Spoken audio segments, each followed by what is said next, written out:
पहाड़ी के ऊपर एक कबूतर ने अपना घोंसला बनाया था। वहां से नजारा बहुत खूबसूरत दिखता था, लेकिन खतरा भी बहुत था। कुछ दिनों में कबूतर ने कई सारे अंडे दिए और कुछ समय बाद अंडों से प्यारे प्यारे 4 चूजे निकले।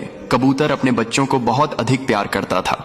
एक दिन कबूतर अपने बच्चों के लिए खाना लाने निकला, लेकिन बदकिस्मती से तभी 4 चूजे में से एक चूजा घोंसले से नीचे गिर जाता है। अब जब कबूतर वापसी आती है तो देखती है एक बच्चा कम है। फिर चूजे अपनी माँ को सारी बात बताते हैं। कबूतर अपने बच्चे को हर जगह ढूंढती है, लेकिन कुछ पता नहीं चलता है। फिर कबूतर रोने लगती है। फिर लाइक सब्सक्राइब नहीं किया।